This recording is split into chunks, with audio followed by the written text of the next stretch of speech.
بسم اللہ الرحمن الرحیم۔ السلام علیکم ناظرین، آج کی ویڈیو میں آپ جانیں گے رمضان کی معنی۔ رمضان رحمت کا خاص مہینہ ہے اور روزے کا مقصد کیا ہے؟ ناظرین، رمضان کی معنی، رمضان عربی زبان کا لفظ ہے جس کی معنی ہے جلسہ دینے والا۔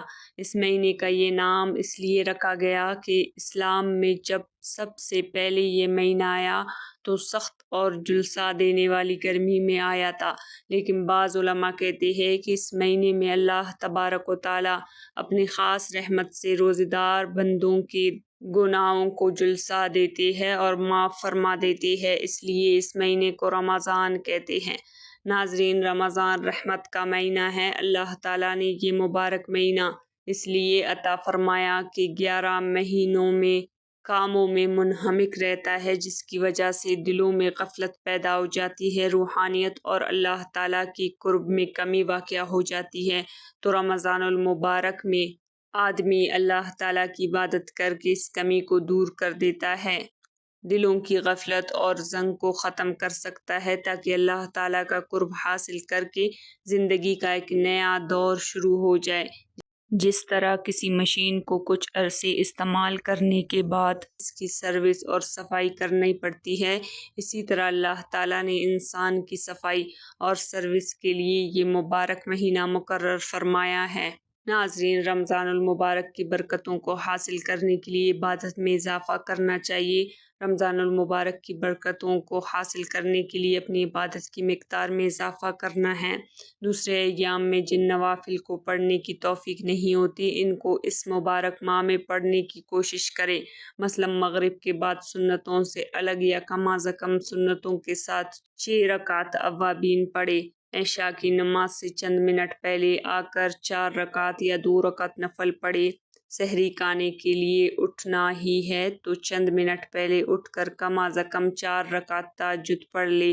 اسی طرح اشراق کی نماز، اور اگر اشراق کی وقت نیند کا غلبہ ہو تو چاشت کی چند رکعتیں تو پڑھ لے۔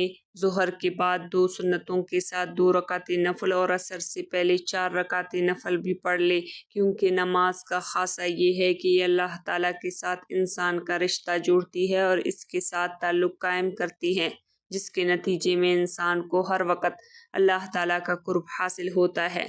جیسا کہ حضرت ابو ہریرہ رضی اللہ عنہ سے مروی حدیث شریف میں ہے، یعنی بندہ اپنے رب کے ساتھ سب سے زیادہ قریب سجدے کی حالت میں ہوتا ہے، تو گویا نماز کی شکل میں اللہ تعالیٰ نے ہمیں ایک عظیم تحفہ عطا کیا ہے۔ ناظرین، رمضان المبارک میں قرآن کریم کی تلاوت کا خاص اہتمام کرنا ہے، کیونکہ رمضان المبارک کے مہینے کو قرآن کریم کے ساتھ خاص مناسبت اور تعلق ہے۔ اس مہینے میں قرآن کریم نازل ہوا۔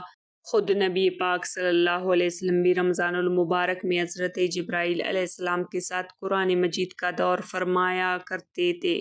ناظرین، تمام بزرگان دین کی زندگیوں میں یوں تو قرآن کریم میں اشتغال بہت زیادہ نظر آتا تھا، لیکن رمضان المبارک کا مہینہ آتے ہی تلاوت کے معمول میں غیر معمولی اضافہ ہو جاتا۔ چنانچہ حضرت امام ابو حنیفہ رحمہ اللہ علیہ اس مبارک مہینے میں ایک قرآن کریم دن میں، ایک رات میں اور ایک تراویح میں اس طرح 61 قرآن کریم ختم فرماتے تھے۔ ناظرین، رمضان المبارک میں کثرت استغفار بھی کرنا چاہیے اور دعاؤں کا خوب اہتمام کرنا چاہیے۔